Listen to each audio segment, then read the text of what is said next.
Trump's imperialist attitude with regard to other nations is gangster imperialism. It's very transactional, like, I'm going to threaten you, I'm going to put up these tariffs, and then we negotiate, we make a deal. It's pure force. Like, I come in with pure force because America is the biggest consumer of the world. It's the wealthiest nation in the world. And he's like, no, we need to throw our weight around. We've gotten bad deals. We're going to need better deals. The liberal form of imperialism is the NGO industry, the non-governmental organization insertion into places of conflict in order to create spheres of American influence within crisis areas with the goal of having American corporate interests being protected or move in afterwards, right? In the 90s, it was human rights. And human rights was the new cover for the end of the Cold War and also genocide. Like they were just using genocide all the time to say that this was going to be a place where intervention was going to be needed.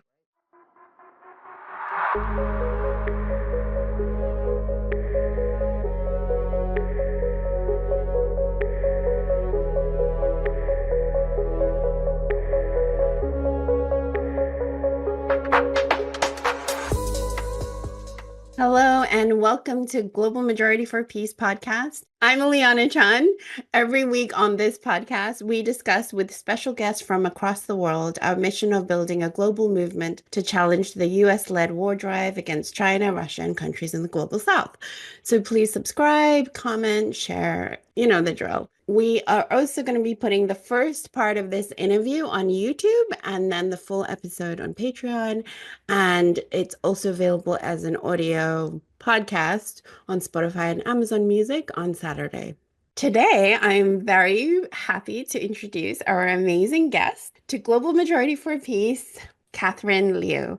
Catherine is a professor of film and media studies at UC Irvine. She is the author of Virtue Hoarders, The Case Against the Managerial Class, and an upcoming book with Verso tentatively titled Traumatized, which I'm very excited to It's read. got a subtitle now. It's Oh, good. Traumatized, the gentrification of suffering and the end of liberalism. Okay, I am very excited about that book, and we're going to be getting into some of the themes of it later today. But we do like to start interviews with a little bit more of a personal question, the origin of your politicization. Was there a particular incident that has led you to where you are now? There are a couple of things that are positive and negative instigators.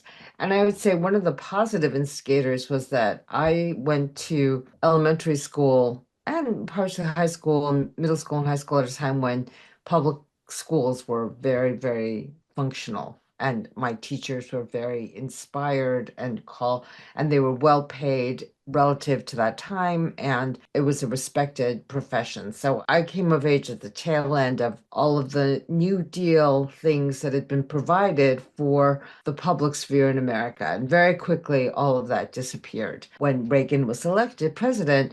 But there was one specific incident that I talked about on Midwestern Marks because Bridget there also asked me, like, how did you become politicized? And I think that the question for me of ideology and Western imperialist ideology really became so clear through this one incident. My father was involved with a lot of like left-leaning Chinese people in New York already. And we went to China very often when I was little because he was at the UN and they paid for us to go on home leave every other year.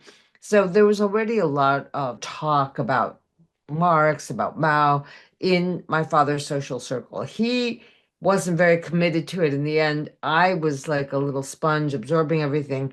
But in like 10th grade, or was it ninth or 10th grade in the United States, you do a course called World History. And it was very Cold War, very mechanistic. I just said, like, I had really great teachers. Well, this was one of my worst teachers, but she taught the course according to the textbook. And it was, of course, very American and Cold War serving. And I remember reading on the China module that the Chinese are like little blue ants filing in and out of factories. It's sort of the propaganda about North Korea today, just illustrating this like faceless, anonymous, totalitarian society, like a scene from Metropolis, Fritz Lang's like science fiction silent film. And it was in a textbook. It was in the history textbook describing China. And I was someone who had been to China a number of times through the 70s. And so this was like maybe 79 or something. And I raised my hand and I just said to my teacher, like, this is not true. This is not true. This is not how China is. And it made me doubt like everything that was in the textbook, right? And she came back at me and said, Miss Liu, you open your mouth again, I'll put my size 8 shoe in it. I was like very vocal because I was like, this is just not right. There's a lot more life in China. It's not just workers. If you see them as ants, then you think of them as disposable. This is not accurate. And so I walked out of the classroom and I said, I'm not coming back in here until you apologize to me. I don't know how I had that kind of like self-assurance, but it was just such a glaring, like authoritarian act. And we, met the counselor and my mom came in and my mom was like, yeah, doesn't Kathy have such a big mouth? Because my mom just thought I was very anti-intellectual and just thought I was a troublemaker. But my teacher felt like maybe she was going to be in trouble. So the counselor was there and she was like, oh, I'm sorry. I didn't mean that. I just say things like that. And then after that, I was like, wow, I can't believe everything I say. And yet the liberal propaganda is so powerful and my parents' fear of getting into political trouble because they had grown up in authoritarian regimes, that I felt that I had to keep my skepticism hidden. And as I became more and more committed to leftism on my own, I was reading the Frankfurt School on my own. I took 1 or 2 courses on Marx as an undergraduate, and it was so against the grain of what was happening in the 80s and 90s. I always felt like I was like the underground woman. There were things I really cared about. Then I had to like have produce this different kind of affect for the public and for my academic career. So I really learned about alienation. And part of that, I think, is also about being Chinese American. There's a face for the outside, there's a face for the inside. And there was a face that I couldn't share with anyone, which was my pursuit of ideology critique, which in the 80s and 90s was totally unpopular because everyone was going through to cultural studies, thank you, Great Britain, and we were all going to celebrate popular culture, and it was Tony Blair's third way, and so the left was in disarray at that time. And my feeling at the time was that, well, maybe communism has failed. Maybe socialism really has failed. I still think this is the best political and economic theory for understanding ideology, but I kind of have to keep it to myself. And, everyone's like into Deleuze, into Derrida, or just straight on intellectual history. And, I was a very fucked up kid. Like maybe I should have just gone and studied with David Harvey.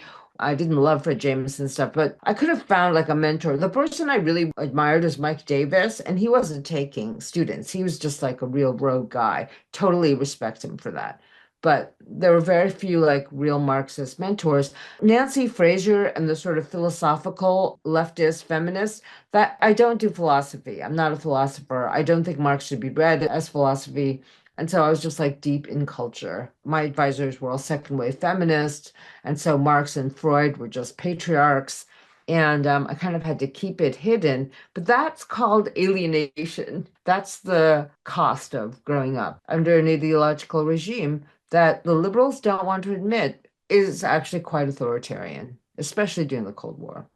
I think that's a really good way to describe it, alienation. And I think that's why I really gravitated towards your interviews and your work, because the psychological use of the word gaslighting, the very popularized use of the word gaslighting. But certainly I think we feel that. We feel gaslit when we're like, this is not the truth, and you're making us feel like we're the problem. But anyway, that is why I'm so happy to have you on this podcast.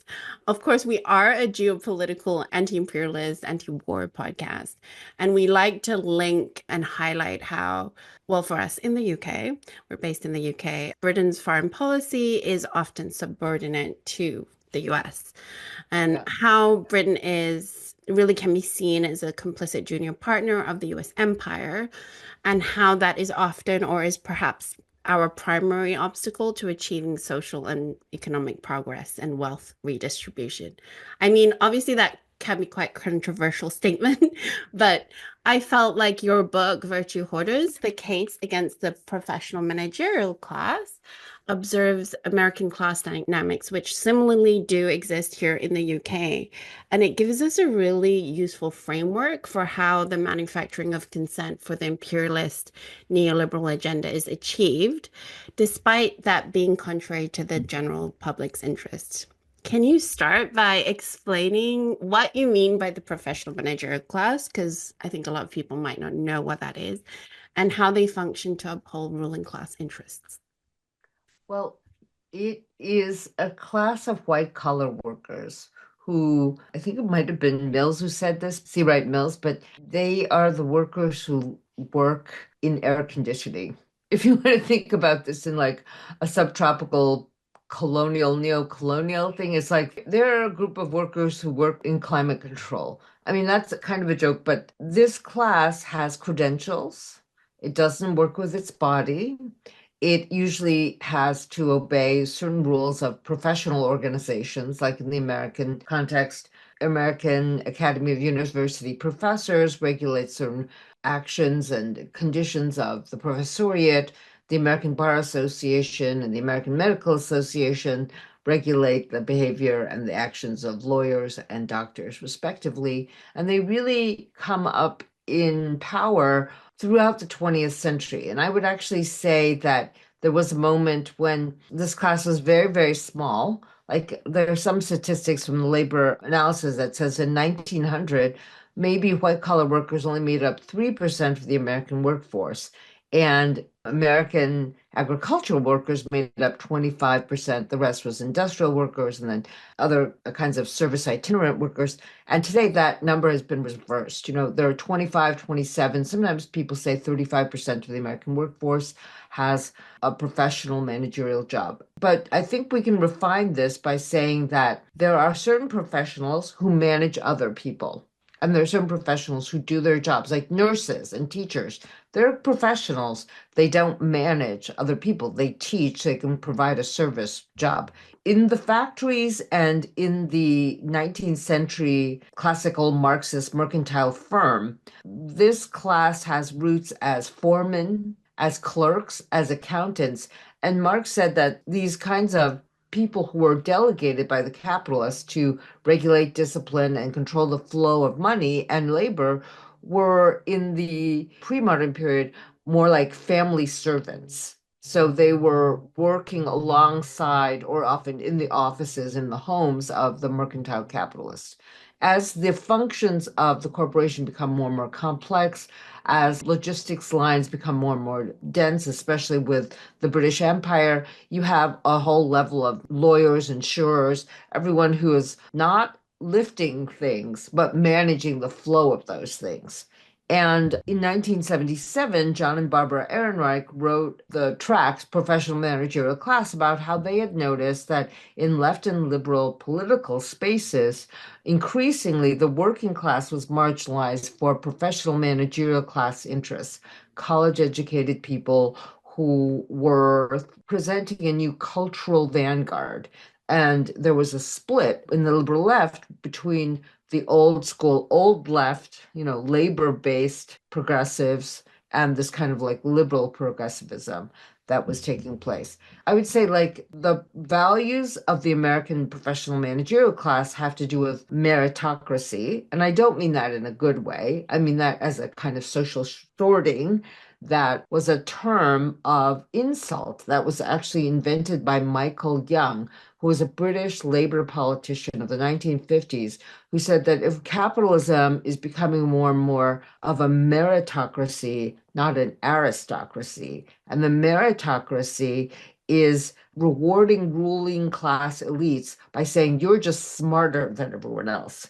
So rather than using nepotism to get into Oxford or Cambridge, you have to test into it. And you arrive at the sort of top of British society because of your smarts, not because of your feudal connections. And so it's a new configuration of sorting for ruling elites.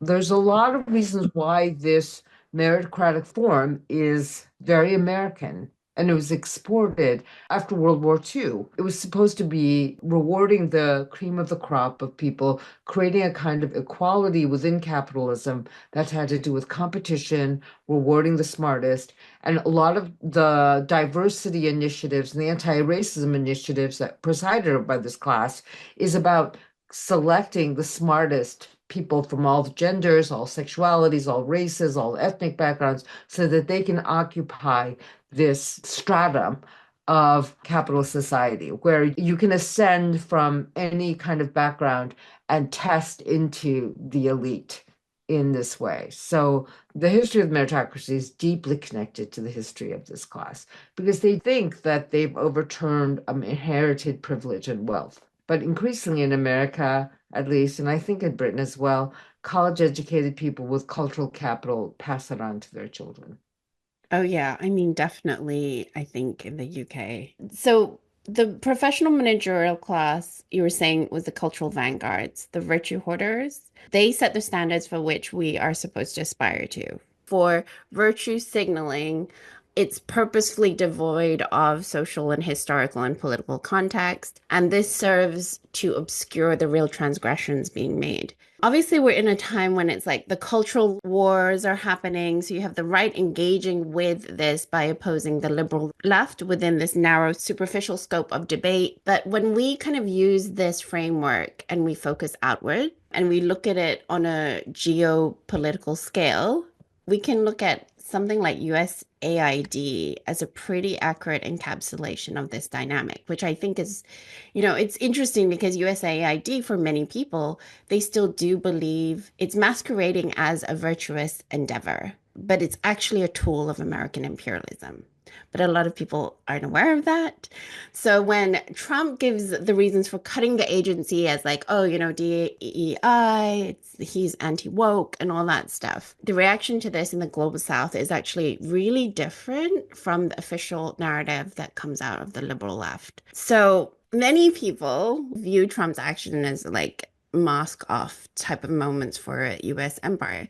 But can you help us unpack where the American people are maybe on that, the general public, and your view on it?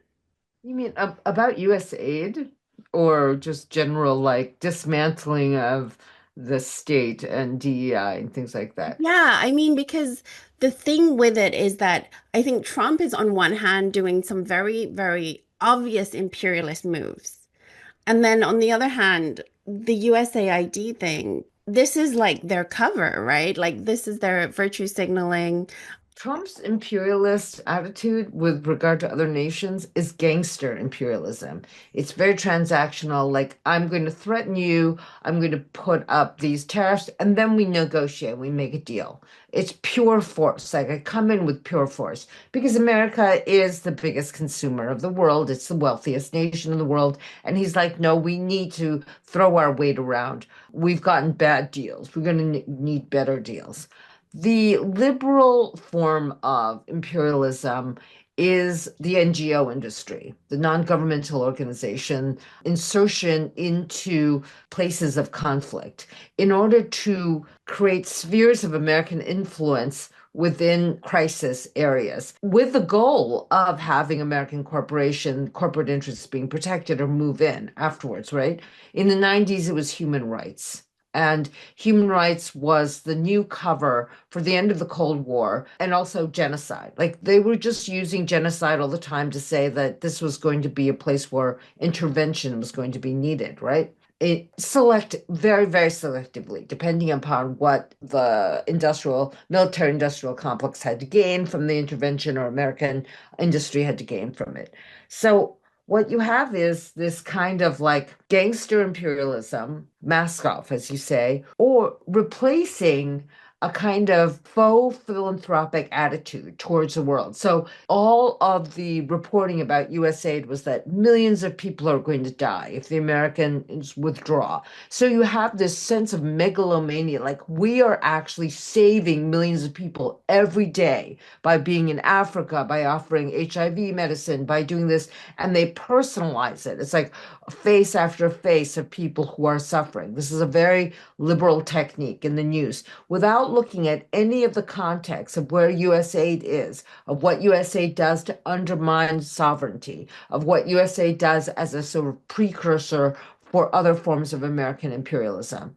And I don't have the research right at my fingertips, but we've known for years that USAID is a cutout for the CIA. People know that it was just general knowledge, right? On the left. And if you listen to a lot of people from places that have where USAID was a strong presence, a lot of the left leaders are saying, yeah, get them out of here. But the American philanthropic, USAID driven foreign policy does something that I try to describe in Virtue Hoarders, which is it hypostasizes the weak as the recipient of help. And that person, that victim, that survivor, that citizen of the global South is in need. And the actor, the sovereign, the agent, the provider of help is the American, is the aid giver. It's another form of Victorian charity. And what Victorian charity was meant to do was to quell worker unrest. It was just very, very clear. It was the moralization of inequality. The only person who could correct it was the church, the lady, the giver, the Royal Society. And it merely cements and reinforces power relations and inequality, and you remain in this state of serving the worthy poor and leaving behind the unworthy poor. So there's this kind of like triage going on. I can't speak for the conscience of every USAID worker. They are probably thinking they're doing good. They probably go into it thinking they went to elite schools, they have medical degrees or social science degrees, and they think we're going to Africa, we're going to do these things.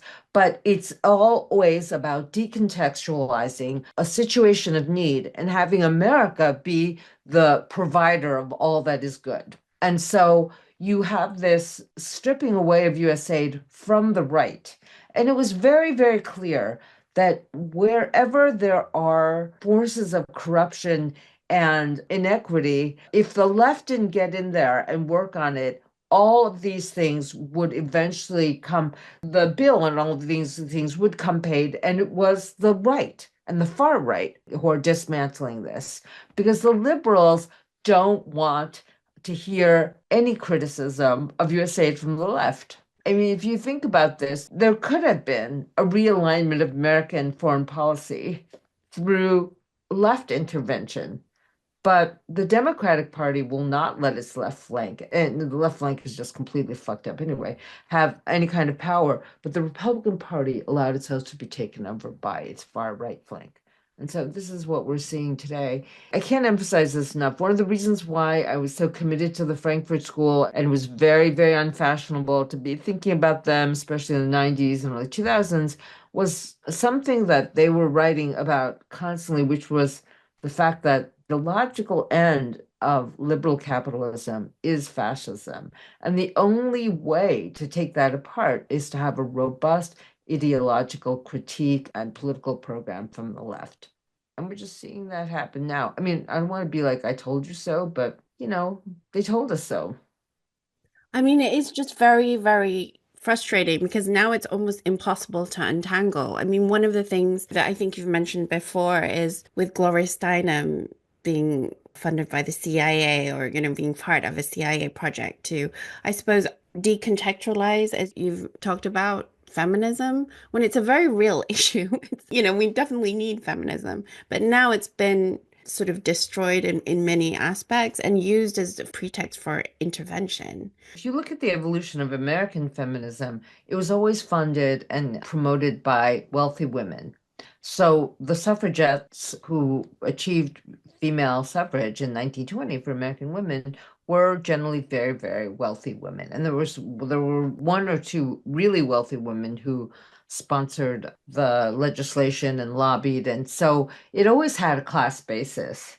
But its class formation in the 1970s became all the more stark because second wave feminism was a professional managerial class feminism.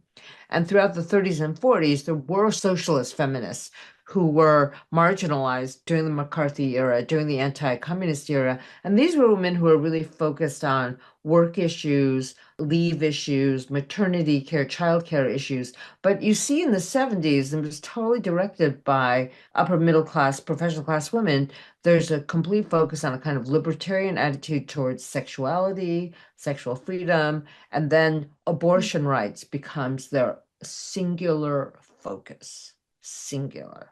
It's also part of this NGOization of the social movements that happened in the 70s. It's really chilling to look at how a lot of these movements that grew out of the social movements became just like fundraising organizations and lobbyists.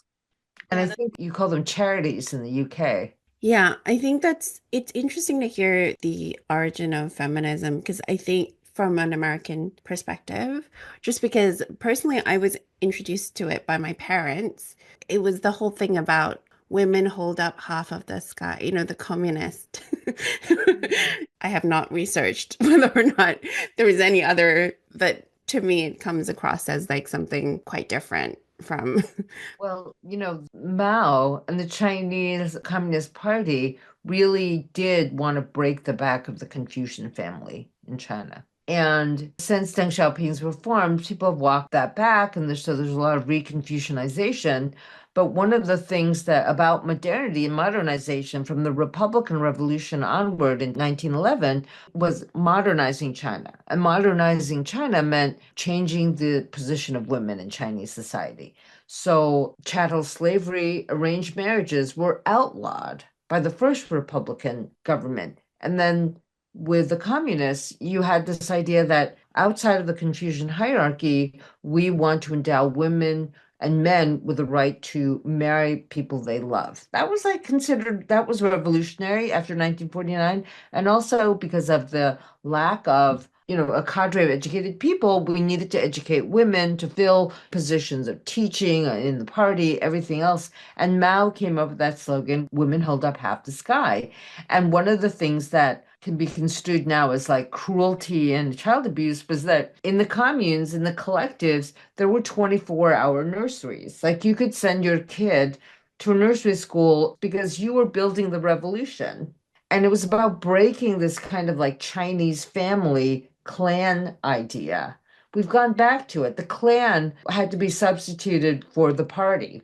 And that was also about trying to break this kind of pre-modern mobster. It was also very mobster-like. Like I have to accrue all the power to my clan. I have a completely different relationship to my clan. When I look at the people from the other clan, they're competitors. I kill them.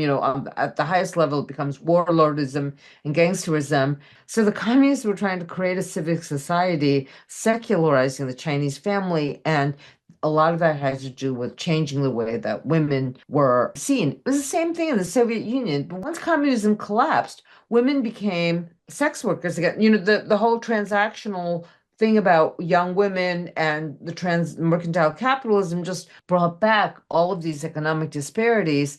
And one of the things that the communists were really proud of was actually destroying the networks of prostitution in Shanghai, which was one of the biggest, sort of sex work, drug networks in Asia. And all of that has kind of come back. The CCP doesn't want it to come back. It's just very hard to control. I was going to head into territory that they're not really equipped to head into in terms of like comparing that to like South Korea or, you know, I mean, there's definitely confident women legacies or whatever there. But yes, a digression, sorry. But in your upcoming book, tentatively titled Traumatized, and now we have a semicolon, which I did not remember. The gentrification of suffering and the death of liberalism. Very cool. You talk about trauma being decontextualized. Now, granted, I have not read this. Rather, I've listened to an address that you gave in Georgetown, which we can link below because I think it's really fascinating address. But you cite the example of Judith Herman's book, Trauma and Recovery, where she talks about the trauma experienced by Chilean political prisoners under Pinochet without acknowledging the US-led anti-communist campaign that instigated it. Can you expand on the implications of this further? Because I found that really fascinating. So Herman was talking about this technique to help people recover from trauma called flooding, where you relive the trauma with a therapist, where you write down what you've experienced, or sometimes you reenact even like scenes of childhood abuse and everything. Because you're in a safe environment and you repeat the experience, you can overcome it. And it was pioneered in the Veterans Administration for soldiers suffering from PTSD. And then Herman very casually says that a lot of this technique was first used by these Chilean psychiatrists and psychoanalysts for people who had survived Pinochet's torture cells and who were leftists who had been persecuted by him. And so I went and actually read through the accounts of the clinical account written by Ana Julia Cienfuegos and Cristina Minelli. And the amazing thing about what they did was Pinochet had now been brought to power. You know, he had fallen from power. And in the aftermath of this, they thought, or actually Pinochet was still in power. They were doing this in the underground for a while, and then they made it more official.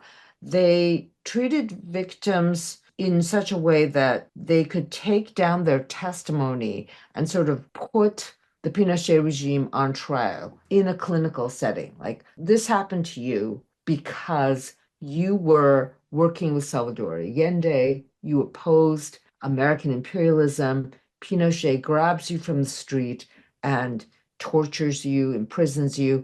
And it was to create a political, social context for people who were completely broken, but not broken just individually and physically. The psychoanalysts and psychiatrists were emphasizing that these young people lost hope for the future. And so they taped their testimonies and they would stage these mock trials of the torturers, of the victimizers, hoping to restore a sense of agency and heal these victims of Pinochet's regime. Cienfuegos and Minelli were very modest about what they thought could happen, but they said this is a really important documentation of the testimony of the victims of Chile's military dictatorship, right? None of this is in the Herman book. And in the last chapter, she's actually very supportive of NATO and US bombing of Yugoslavia and the breakup of Yugoslavia because there's all these human rights violations. So it was really like striking to me that you have people who are a victim of US imperial policy, foreign policy. Absolutely no clear victimization. And the US medical establishment and the feminists are extracting this technique and this wisdom from a nation. I mean, we can use global south. I like to use the third world, but they victimize you and then they extract your technique of healing, your therapies that you've actually pioneered in order to restore political agency to the victims of your foreign policy. You're decontextualizing it and bringing it back to saying this can heal American victims of trauma in the rape clinics, where she was seeing a lot, treating a lot, many people women who were also in their own context. I mean, I don't think I can unseal any of this records, but it's very clear that many of them came from blue collar, working class Irish families near Harvard, Cambridge, from this town of Somerville, where she was treating a lot of these women. So you have all of these kinds of depoliticizing movements,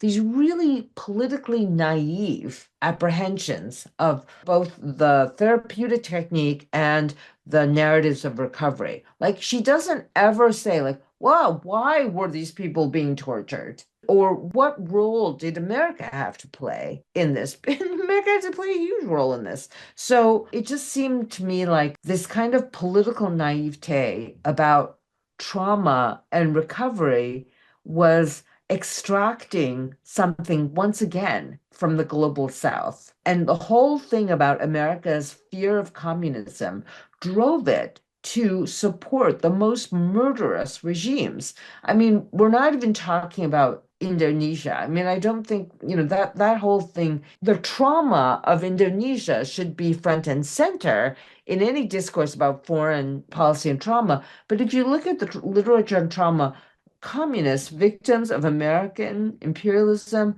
never figure as important agents of any of these trauma narratives. So I just think that it fits in well with the Cold War attitude about American superiority. Because one of the other moral superiority, because the other aspect of the trauma narrative in the 80s and 90s was that as the Berlin Wall was falling, as Eastern Europe was being integrated into the global capitalist network, a lot of the rhetoric around NGOs and around the reintegration of these former communist countries was that they did not deal with the Holocaust.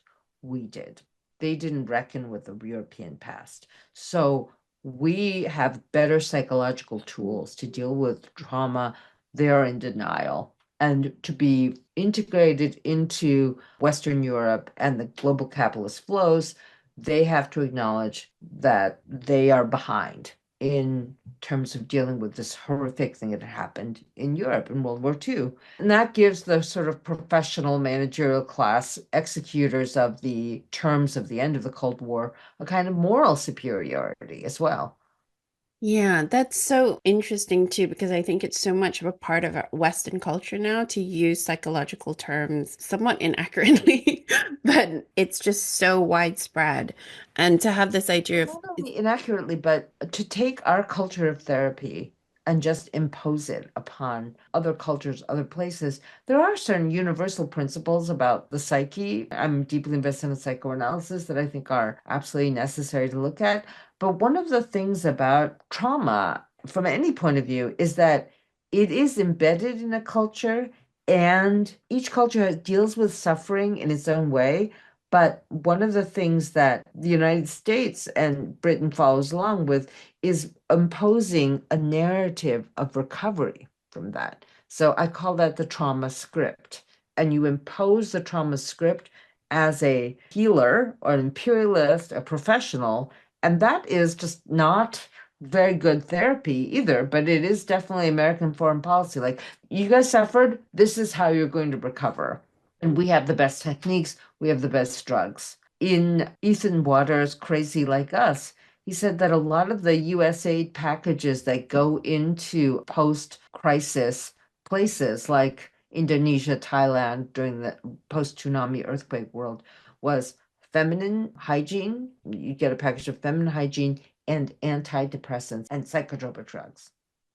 I mean, definitely two things here. One is that I think this is one of the maybe the most effective soft power or this idea of America being superior in some way, especially with, I hear this across the board as sort of an accepted fact. Oh, Asian societies or these countries, they're not good with therapy. They're not sort of evolved enough yet.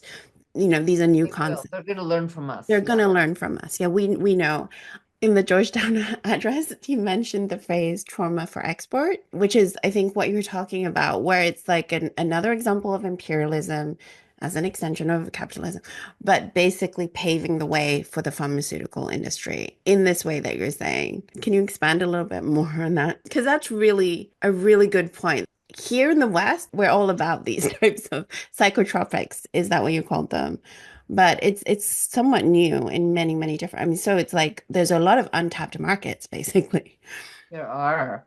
There are a lot of untapped markets. And it's a complicated story, but with neoliberalization, with austerity, with the withdrawal of funds from NHS and the privatization of all forms of healthcare, mental health care, making it more for-profit based, what you have is a demand for efficiency and scientific bases for cures, right?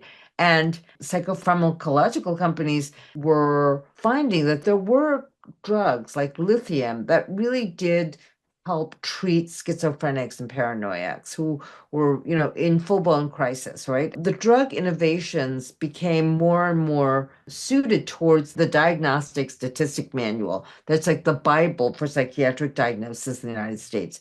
These psychiatrists and pharmacological companies sort of danced together since 1980 to produce diagnoses and then molecules that would address and take over those diagnoses. So you have a proliferation of anti-anxiety, antidepressant drugs from Prozac to Xanax to, there are more and more of them that are what some people have called chemical straitjackets. What it also allowed for was lower level psychiatric, psychoanalytic contact. Like if I give you the drug, I don't need to see you every week or 3 times a week. I just check in with you to see how your dosage is doing. And I'm just modifying your dosage all the time. And so it's less labor because I am just prescribing a drug for you.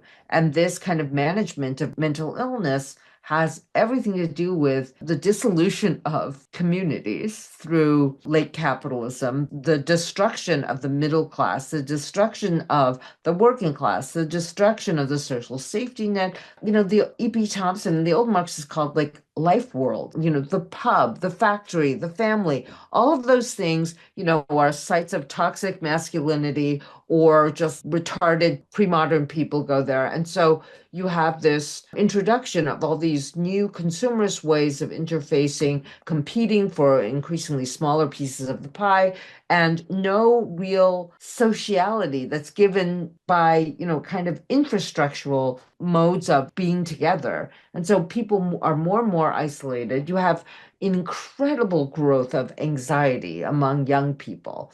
Is it self-diagnosis? Is it just this sort of a social media epidemic? I don't know. But if you go and you present with anxiety to a psychiatrist, you're going to get anti-anxiety drugs. Like in my utopic world, you would get good psychotherapy, or you would be integrated into different social worlds that gave your life meaning. Maybe your family is abusive, but you can find meaning in work or meaning in school. More and more of our institutions are filled with empty language and meaningless activities, and there's just no way of finding anything that is truly therapeutic in social life. So therapy becomes a way of just mitigating the effects of isolation. And there's really no infrastructural solution to any of this. It's not about reinvesting in anything. It's just about treating symptoms of things. So trauma for export then says, oh, yes, the rest of the world is suffering from this too. And we just need to treat them in a way that they don't know they even need to be treated. The question of like the narrative of the self, the story of our lives, and how it fits into wider historical struggles for freedom, for dignity, for autonomy, for agency, for understanding, the connection between our individual struggle and a social collective struggle is more and more tenuous. And it's often configured in this way by liberal discourse, where you enter into a social situation, you're immediately like, oh, I'm the victim of bias, or this Right. makes me uncomfortable, that triggers me. You become like a site of just like different sensitivities, and you're rewarded in liberal culture with this kind of like pseudo recognition, like, oh, I'm sorry, I really see you, I'm going to make space for your suffering. It's all this phony language that actually makes it harder for people, especially young people, to relate to each other, because there's so much fear of transgression, of getting kicked out of the in-group, especially in the left. It's like they're a bunch of like in-group cool kids, and you have to know the latest language or you're not part of the in-group anymore. I mean, what kind of left is that? That's not a left. That's like a club, Yeah, or a a cult. club of mean people, mean girls. I'm like also curious as you're speaking about that, about like what happens with there's a push right now for AI therapy and like Yes. AI doctors. So it's going to be even more. Alienating and formulaic. And why can't we have real doctors? Why can't Because we don't want to pay people. We actually don't want to pay people anything. Capitalism would love it if we could just get wages down to zero. I don't know how they imagine like consumption might happen. Oh yeah, very, very rich people consume. That's where all the profits are taken. And everyone else just like makes bare minimum wage. And maybe zero too. Which And that's also the capitalists, they hate to think that there is professional knowledge that they can't leverage and make into AI. Like, and that's why I think that there is some hope in the disillusioned professional that they can see themselves as part of a working class.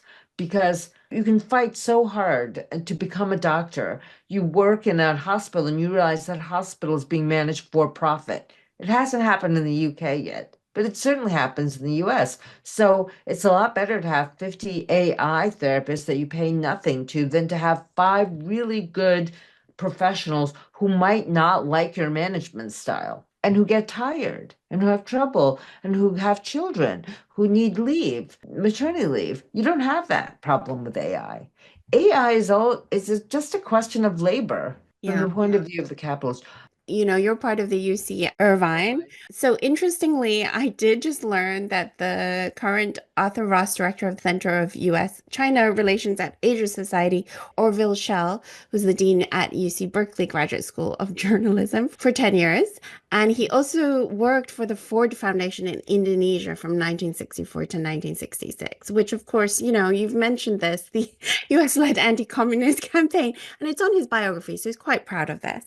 But basically, I do think that maybe one possible solution for social progress is context and understanding. And when our educational institutions are so thoroughly compromised, how do we deal with the contradictions like this?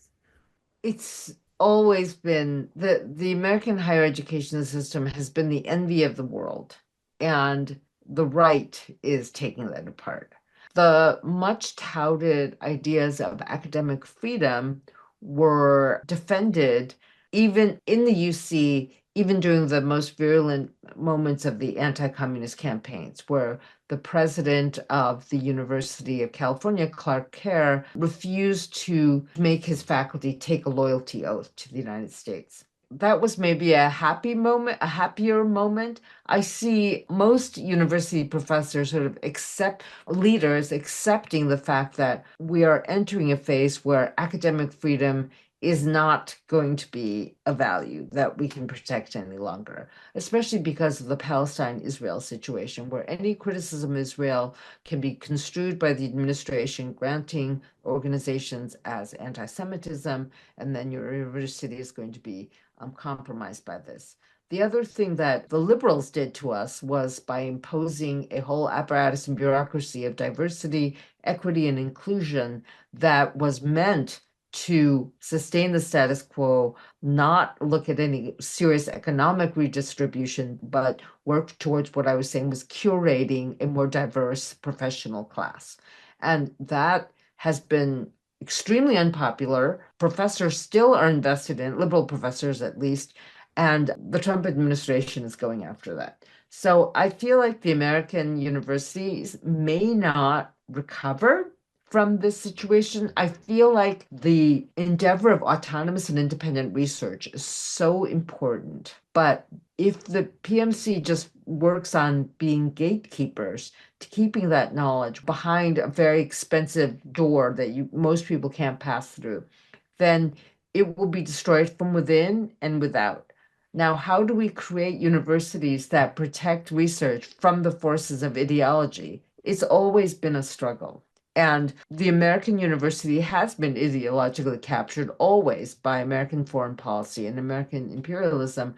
But there were sort of pockets of independent work, autonomous work that has been fantastic. All of the books behind me are probably written and published by university presses.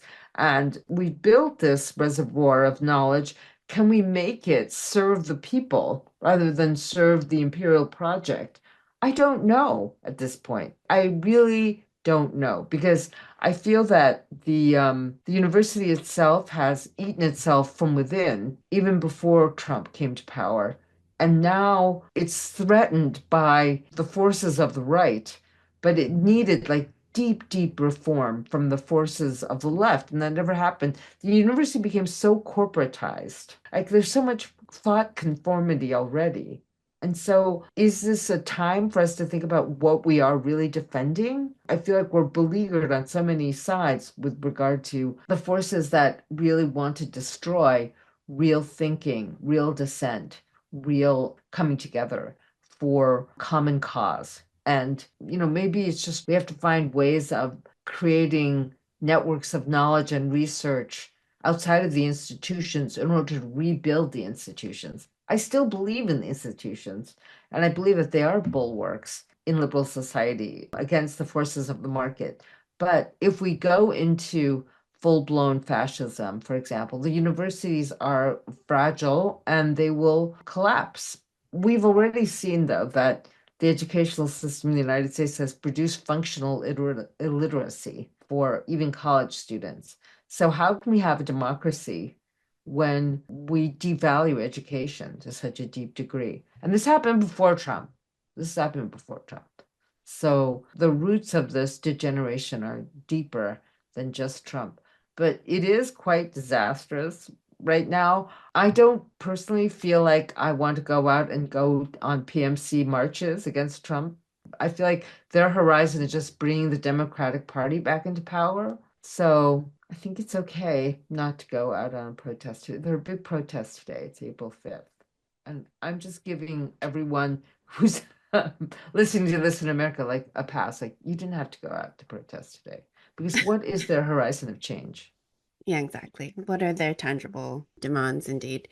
So, thank you so much for coming on Global Majority for Peace.